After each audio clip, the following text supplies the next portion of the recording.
Welcome to my channel. Remember this tech. If you can see from this beast, I got a new computer. Not new per se, but new for me. Gonna look at this computer I bought. So the front I showed you, as you can just see, Firewire, has a Windows Vista sticker, a Xenon chip, and a LightScribe burner drive. And from the back, really dusty. We need to take this outside and clean this. Dual NICs, more USBs, 5 of them, sound, dual DVI displayed, video card, and I'm going to take you along today and we're going to inspect this. Pop open the case. By the way, this case, everything weighs like 40 some pounds minimum. It's so heavy. And this thing looks like it hasn't been cleaned in forever. I mean forever. First thing we notice is that, well, I notice, is that this power supply is sticking out in my face. It says at 80 plus, and it is, how many watts is this thing? 800 watt power supply. Yes, you heard that right. An 80 plus efficiency, 800 watt power supply. There's one drive in here, one drive. But if you look, you can see there's 13 SATA ports on this board. Amazing. We have a RAM cooler. It's coming up. It's so filthy. 2 sticks populated in this board, and there are 6 more slots for RAM available. And I'm gonna pop a stick to see if it's ECC, which I think it might be, and if it's DDR2, and then we'll go on from there. 2 gig PC2. This computer itself is either 2006 or 2008 when it came out. It's a dual socket Xeon Workstation. So I don't know if it's got a dual core Xeon in there right now or quad core. In order to figure that out, I gotta boot it up. But let's continue on and we'll get to that later. And then I'll tell you how much I paid for this beast. And then you can either laugh or say, it's a good deal. So stay tuned and we'll show you what we paid for this. Video card, it looks like a Quadro. Yep, it's a Quadro. Workstation graphics card, only 1 socket's populated for the CPU. So there is the other core. It's still got the pin cover on there. And it is non-populated.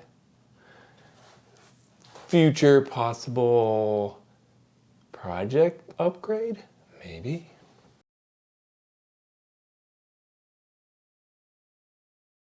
Took a little detour. Going into the BIOS now. We're gonna poke around, see what kind of stuff is on this workstation BIOS here. That's an old BIOS. I wonder if it had ever been upgraded, flashed. Why is this not displaying? Okay, so it's just coming up with a register of a running tab. Running graph.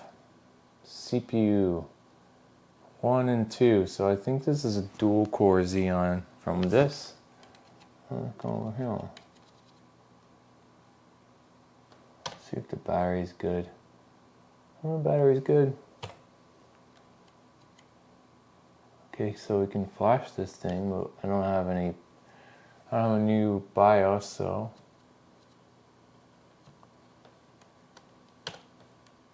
IDE SATA. Standard. But if you look, you're going to see that there are some high-speed SATA drives here, SATA ports.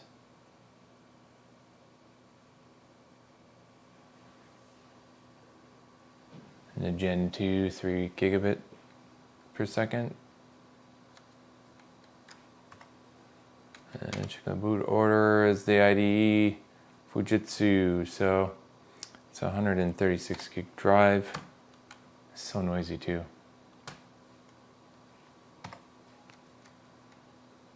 And boot order. So it's got the 16 times PCI Express slots, 2 dedicated 16Xs, and then a bunch of 8s. Oh.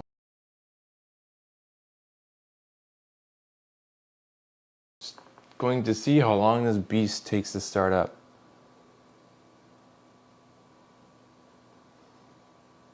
Like 12 seconds so far. Version 1.18 for the BIOS. Take a note of that in case we want to flash it later.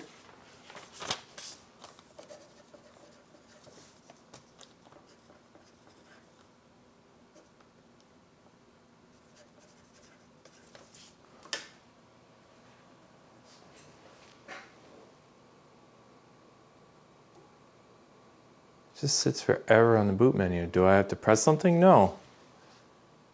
It just waits forever for your input. Maybe I'm just impatient. What we do know is that it has Windows 7 Professional installed on this box.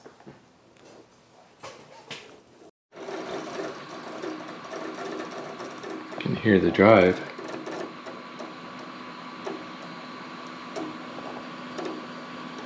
So loud.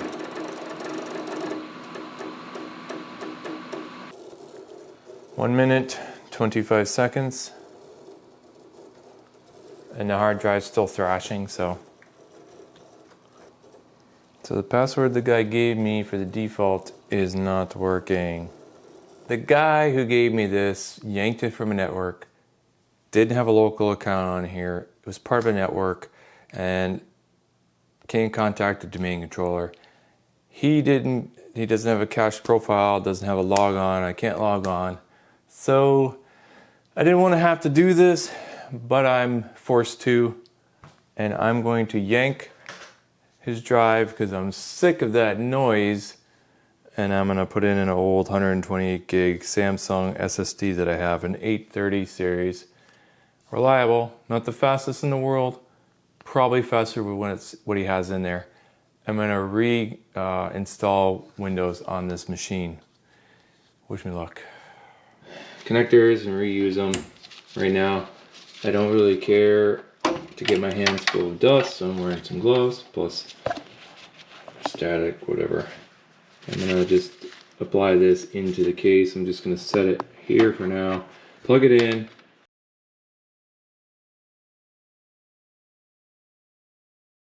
Got a few options here. One, I could try to boot up and install Windows 7. That doesn't work. I'll put Windows 11 Pro on there. So F9 sees my Samsung SSD. Let's boot up optical drive. I only have an upgrade version for Windows 7 Pro. But I did burn an ISO for the Windows 11 Pro. I didn't expect the show and tell reveal for this workstation to go this way, but that's what happens when you buy used equipment, older equipment. I blew out the case with compressed air.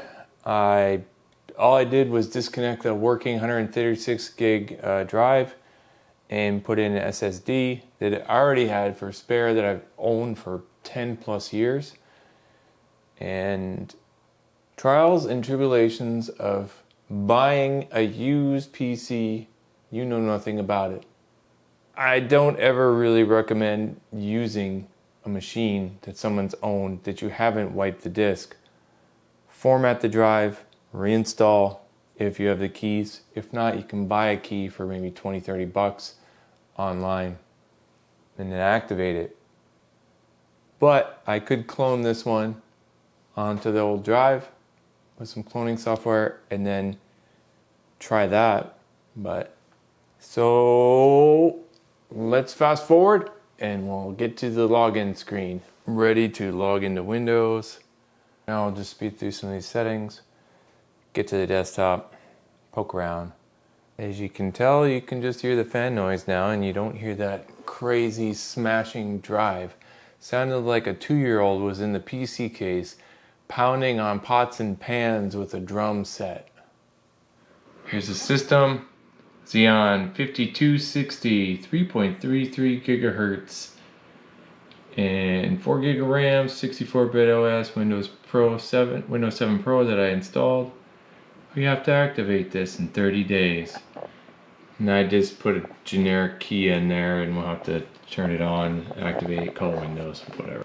We have a Quadro Pro 1700 and all the generics are loaded. There isn't anything major. See a dual core showing up, 5400 Intel chipset. I'm going to attempt to install Leapfrog right to Windows 11. See if I can activate it with the key that I have. Downloaded an ISO, burnt it to the disk, bootable ISO for Windows 11 Professional. So I'm making a compilation video of what to do, steps of what you should do if you've got problems.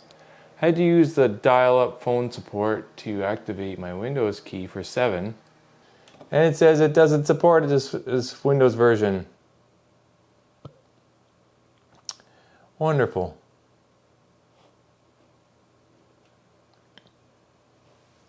And that's a no-go. We are attempting to go up to Windows 10 so we can run some benchmarks.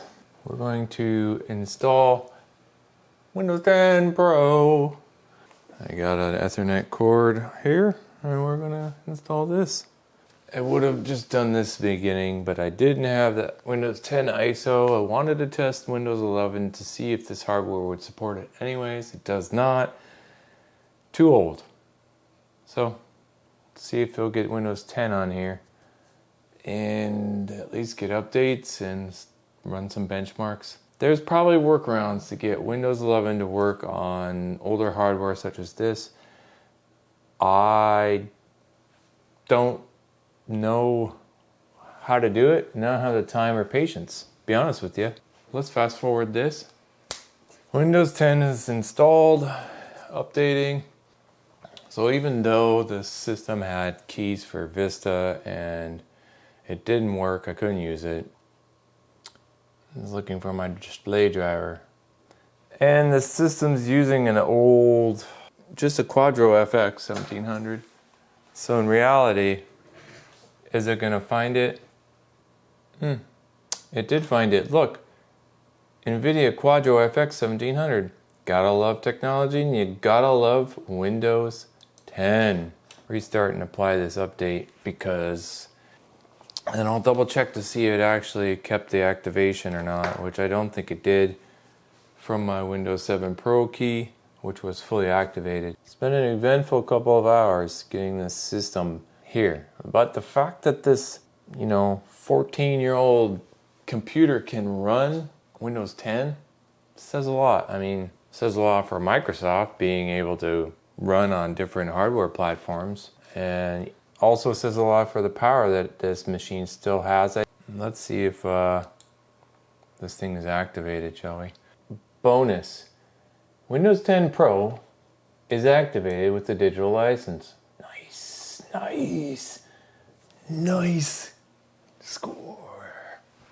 All for the cost of keeping old software and old software keys on hand. It's good to be me.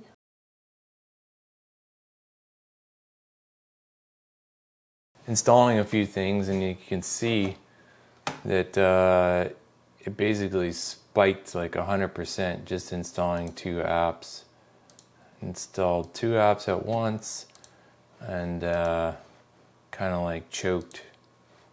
Still installing it. Malwarebytes, and I was peaking out at 100% again, installing Malwarebytes for the CPU, but I'm not losing anything as far as responsiveness. Maybe that's because the SSD. Memory is only 2 gig used out of the 4 gig. Ethernet's pinged out at 100. I'm running through a 100 meg switch. That's all I could find. My gig switch is somewhere, I gotta find it. So yeah, fraps. So I can capture some frame rates for the system for a video card and compare and contrast. We're gonna test this against the i5-7600. This processor is way behind an i5-7600K CPU. Core 2 Duo, you can't even match a Core 2 Duo. And we are going to clone it with the Macrium Reflect software, which you can get free version just by registering your email, and it'll send you a link to download it with the code. And that's what I'm gonna do with this. I'm gonna try to clone this drive so I can benchmark the old drive performance-wise versus the older Samsung 830 SSD I have in here. And here we go. Here's the clone process. I haven't used this program before. Hopefully it presents a viable clone image so I can benchmark both drives and test them. This could take some time, but we're at 1%. It's going to go, and I'll just come back after and I'll tell you how long it took. So the clone completed in 16 minutes, 26 seconds. So we're going to benchmark the drives.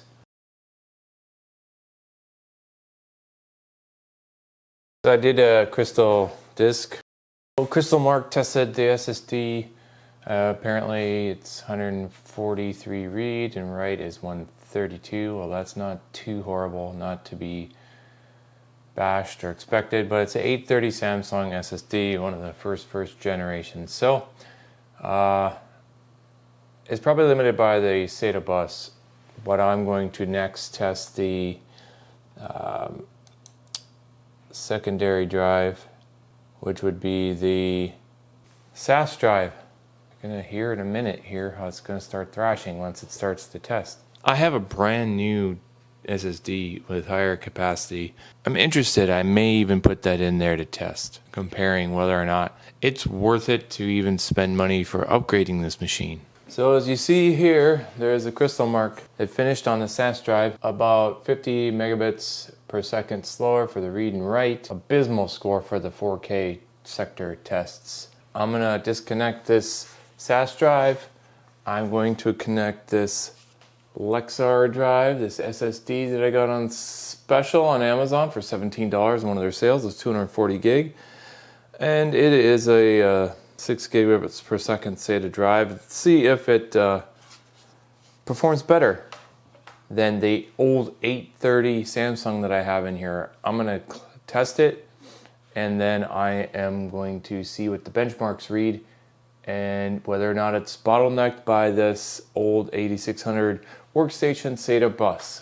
So stand by for the next test. So I plopped that Lexar drive in here, and of course we have to recognition. You gotta have to format it, allocate it, set it up, and then I can do a disk mark on disk mark.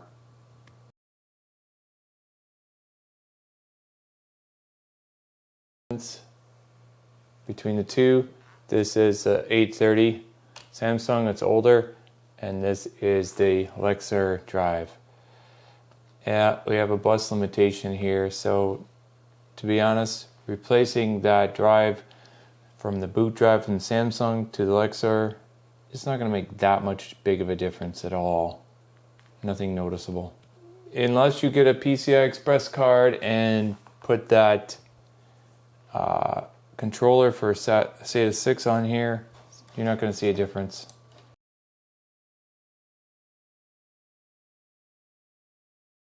So 3D Mark is what I want to test for this 1700 Quadro FX graphics card with 512 meg.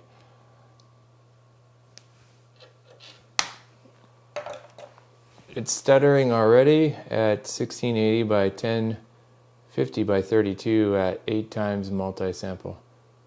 7 frames per second. It is stuttering. Wow. Not even 1 frame per second. It's just joking. It looks like a slideshow presentation from the 90s. Albeit it's colorful. It's just horrible. Imagine if you tried to game on that. Oh my god, I would.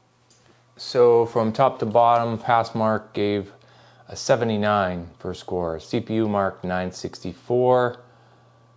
It scored in the 0th percentile. That's pretty crappy. 10 for the 2D mark on the pass mark score. 105 for 3D mark. 625 for the memory mark.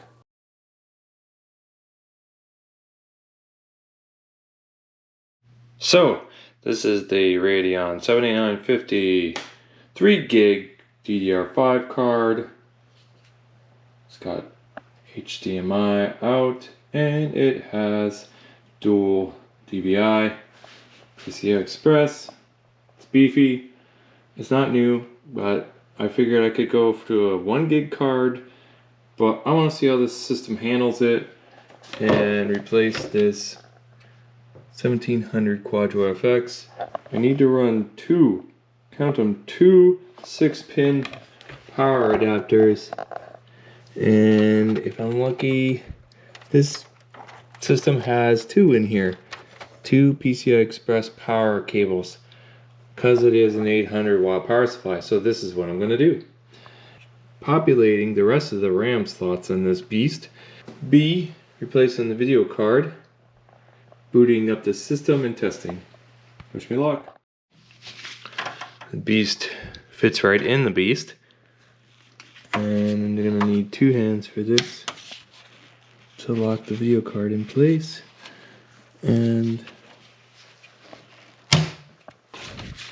it does reach, which is good.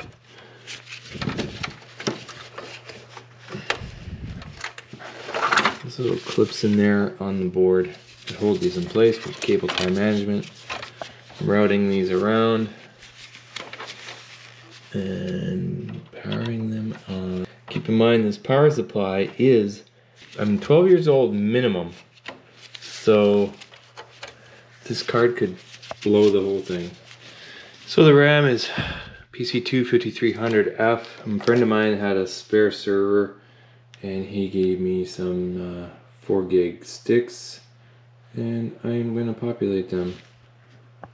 Same thing, HP branded. Hopefully it'll work.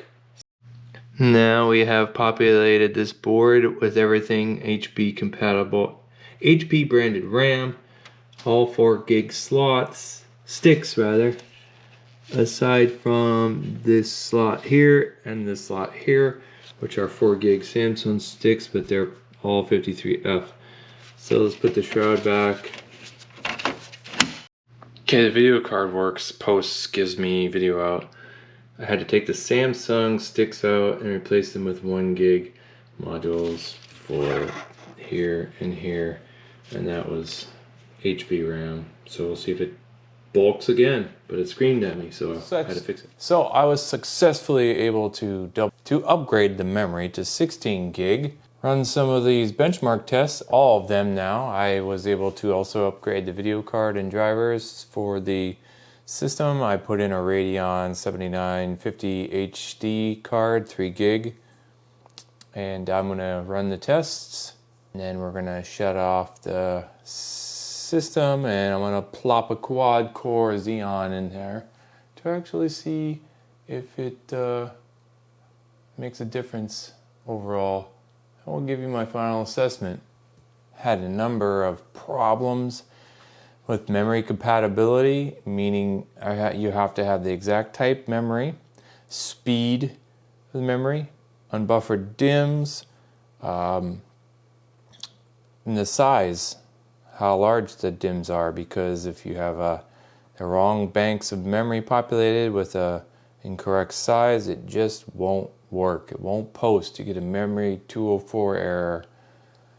So far so good. Let's carry on with these tests and we'll catch up when the final tests are done and see how much we've improved or haven't from the initial test.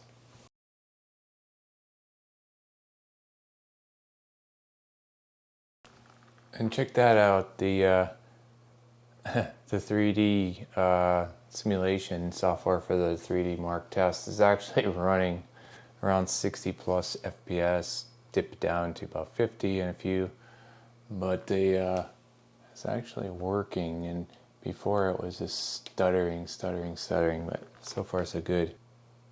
Remember, this before wouldn't even turn.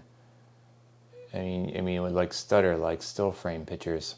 This is still capable of performing quite well with a graphics card upgrade. Yes, it's still a dual core, but if this is what you have and you were able to upgrade the hard drive and the RAM and the video card, you could game on this to a certain degree. At least certain games.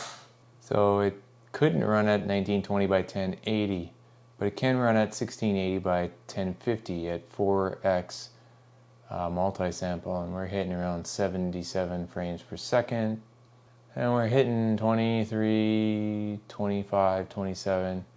It's barely passable. You want to maintain around 30 FPS.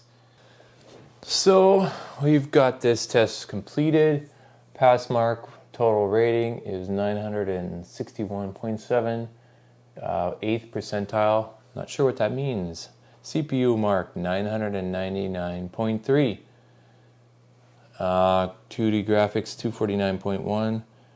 3D graphics 3742. Memory mark 705. Disk mark 1198. Camera memory card died on the other one, so if you can see this, the system on the left here is prior to upgrading, and for here pass mark score is 131, and the new score on the new setup with the new memory and the new video card is 961. CPU mark really didn't change. It's got 999 versus 964. 2D mark with the old Quadro Pro card was 10. Over here, the new TD mark with the xw8600 is 249.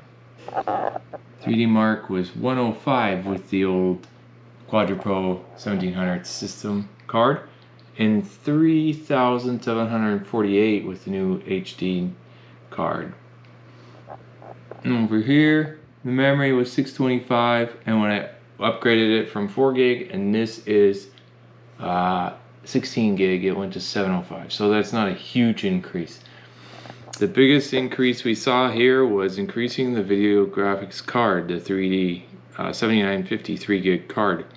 The RAM helped, but we're still bottlenecked slightly by the system SATA bus, which is maxing out with this hard drive, the SSD that I put in there. What I'm going to do next, if I get time, is I'm going to put in a quad core Xeon that I have, see if it helps the system struggle less, and that's basically all I can do for tests.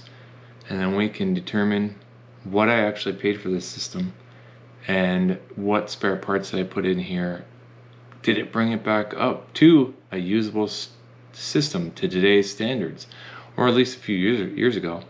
You know, can you game on it? We'll talk about that and more later.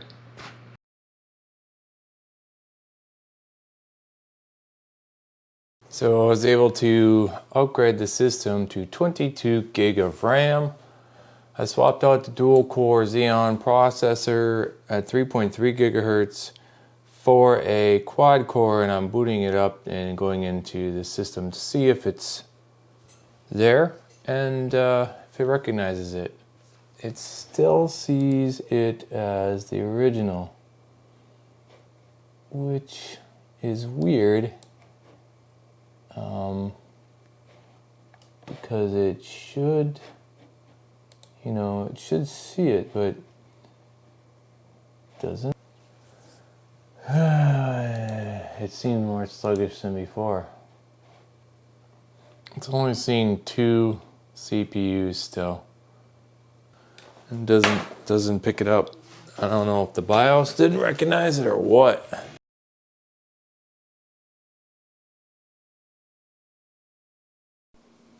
So the final test here is to see if you can game on this Xeon dual core 3.3 gigahertz system.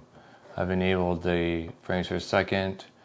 I got 22 gig of RAM and I have Skyrim loaded, and basically we're holding around 50 FPS, 60 actually. Let's see the load times here. This is real time. That's pretty good. I'm hooked up on the gigabit Ethernet. Yeah, it's about 57 FPS. It's not too bad. It's on ultra high settings. So can you play in this system? Yes, you can. Or at least an older game. This game's like probably 10 years old, probably 12, right? And the card is probably like 9 years old at least. And this is like the same era as this game, but it's pretty much a maxed out system. So I haven't played this game for 15 years. I'm gonna die a lot. I'm just showing you that you probably can game on old games on this system. Alright. So I am 140, 130.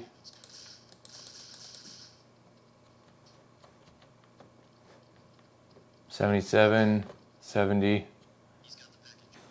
Can you play Counter-Strike Source on this PC? Yes. Am I getting random up and down frames per second? Yes.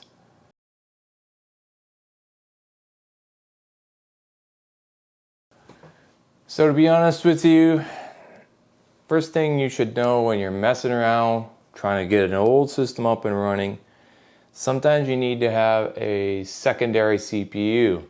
Why?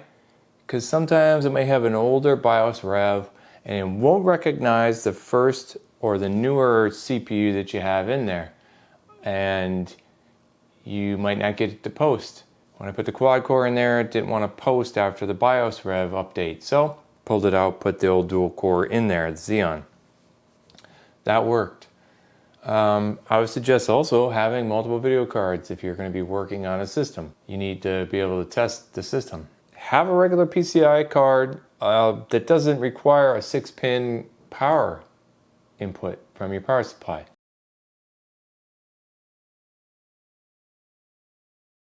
CPU Z I used, GPU Z, Crystal Disk 8 for the hard drive testing performance. The other thing that I want to say about this HP 8600 Workstation Xeon, its SATA bus is bottlenecked. It can't handle the higher throughput that a newer SSD can put through. So I was basically maxed out at 133, 136 megabits per second. So is it better than the original SAS hard drive that was in there? Yes. A lot better read and write in seek times. So if I was to make any recommendation, don't pay a lot for this machine, even though it cost $4,000 to $5,000 when it was brand new configured, and upgrade it to 8 to 16 gig if you really want to do anything on it major. Have a high-end quad core CPU in there, If you think you're gonna game with that 1700 FX card in there, you can't do anything with that. Throw it out, use it for a test card, but it's not worth it. Anything lower than like a 2 gig card, you're probably not gonna get good frame rates and game on anything newer than 10 years old. The HD Radeon HD 7950 3 gig card I have in there currently, it's okay for its time. It's bottlenecked, I think, by the CPU, and if you just want to play around with this system, it's got tons of SATA connections, but you're limited by that bus speed. You could populate it, make it a home server. You could fart around, use it for a secondary backup computer.